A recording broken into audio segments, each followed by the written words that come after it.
Central African Republic, the largest group of Wagner PMC members on the continent, is located here. For the last few years, mercenaries have carried out tasks for the Kremlin and earned money here. After the death of Prigozhin and Utkin, the Russian government takes direct control of thousands of troops. The Russian leadership has taken a clear course to neutralize not only on the territory of Russia and Ukraine, including Belarus, but also, of course, to carry out a complete rotation on the entire African continent, where they, to some extent, had indulgence in control, especially in the military sphere, business, conducting special operations, especially to change the security regime of precisely those protégés of the leaders of countries who specifically supported the Russian Federation or contributed to their business. Recently, the Central African Republic was visited by Russian Deputy Defense Minister Yunusbek Yevkurov and military intelligence officer Major General Andrei Averyanov. They informed the Republic's leadership that the Russian presence in the country remains, but now under the command of the Russian Ministry of Defense. The president of the Central African Republic, Touadera, in turn said that only those Wagnerites who agree to obey the Federation's Ministry of Defense will remain in the country. Yevkurov and Averyanov's tour to Africa also included stops in Mali and Burkina Faso. These are also long-standing spheres of influence of Wagner.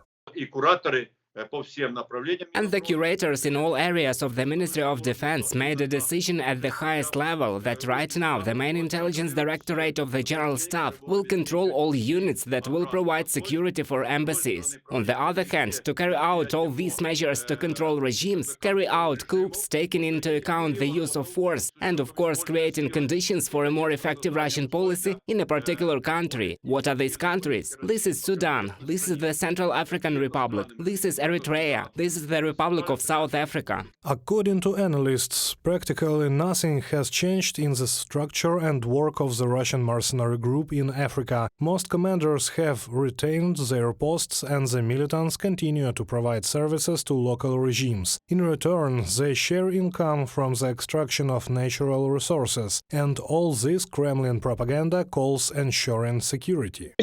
Now, in the near future, we expect that all contracts, not all, but most of the contracts, one way or another given to Yevgeny Prigozhin's companies, will be divided between affiliated companies with close people of the president and the same Gennady Timchenko. And we see that trial balloons have already been launched in this area. There are already agreements, including in Syria. According to experts, most of the operations of the Wagner PMC under the control of the Ministry of Defense will continue. After all, Africa for Russia is a field for playing strategy, where Moscow, Beijing and Western countries are fighting for control. Here the Kremlin seeks to secure not only financial benefits, but also increased political influence.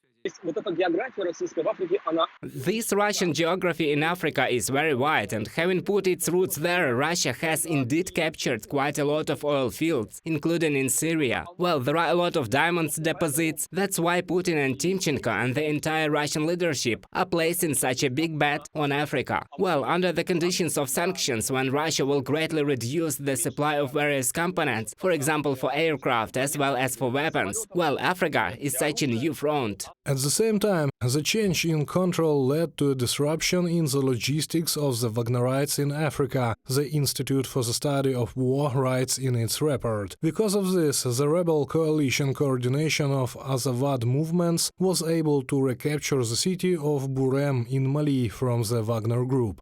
Reported by Sergei Kulas, Vasyl Panasyuk, UATV News.